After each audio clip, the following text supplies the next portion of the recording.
सभी को अयोध्या धाम के advocate Shivam Pandey high court की तरफ से नमस्कार साथियों। मैं आपका साथी भाई बंधु advocate Shivam Pandey high court and also in advocacy in supreme court.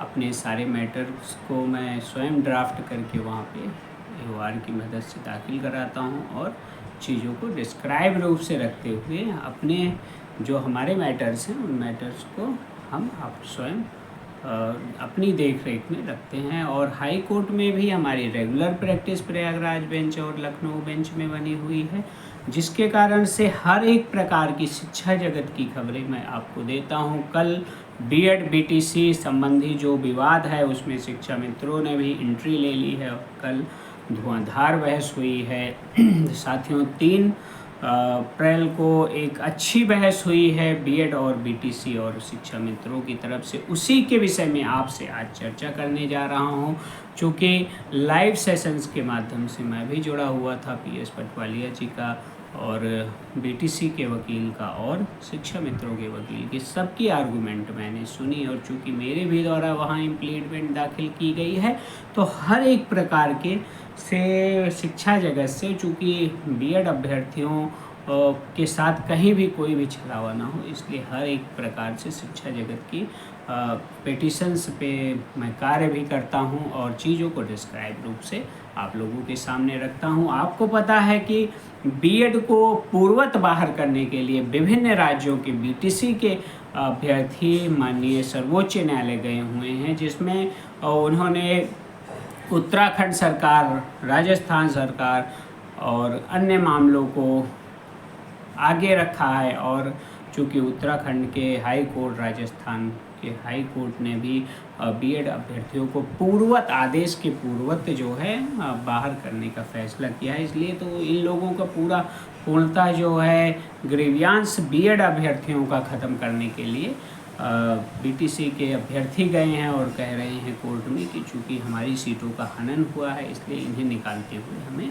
नौकरी दिया जाए। लेकिन साथियों, चूँकि लाखों की संख्या में 7 से 8 लाख की संख्या में पूरे भारतवर्ष में BEd अभ्यर्थी प्राथमिक विद्यालय में एज अ टीचर काम कर रहे हैं, इसलिए उन्हें निकाल पाना असंभव सी बात है। कल कोर्ट ने टिप्पणी भी कर दी थी और चीज़ों को बहुत ही गहनता से कोर्ट समझ रही है और कोर्ट अब इस पर निर्णय देगी कि 11 अगस्त 2023 के निर्णय के बाद BEd अभ्यर्थियों का क्या होगा। उसके पहले तो वे सुरक्षित हैं, यह कोर्ट की कल मंशा मुझे दिखी।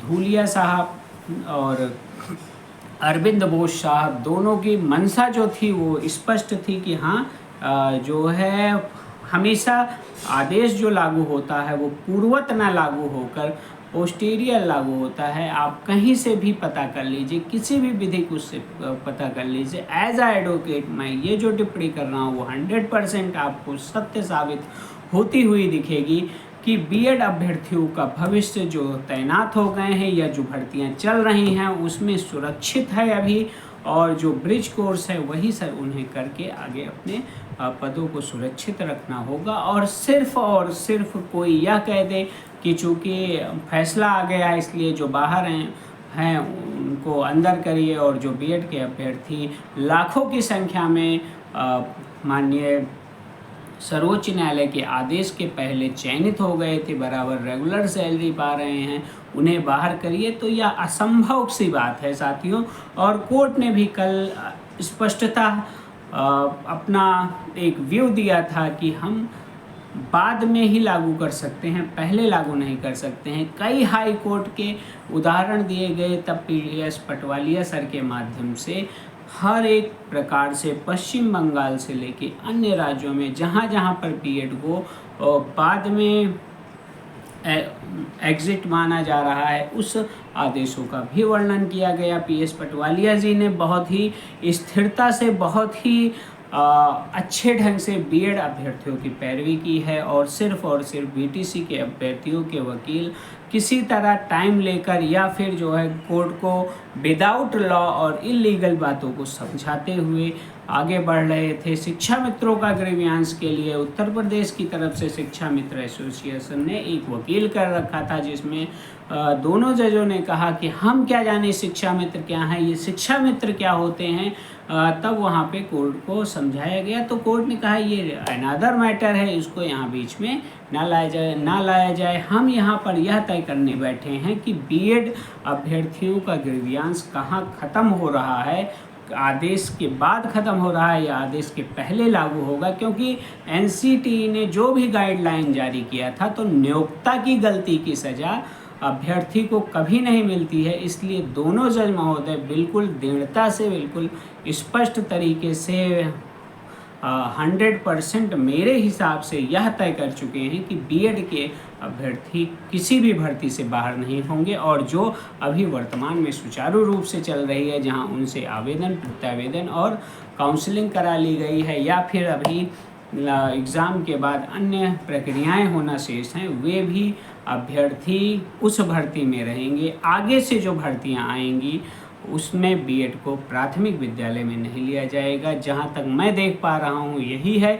बाकी 9 तारीख को मैं कोर्ट रूम में फिजिकली या ऑनलाइन उपस्थित रहूंगा, और जो सही चीज़ें हैं उसको आप लोगों के समक्ष रखूंगा। तब तक के लिए आप लोग धैर्य बनाए रखें।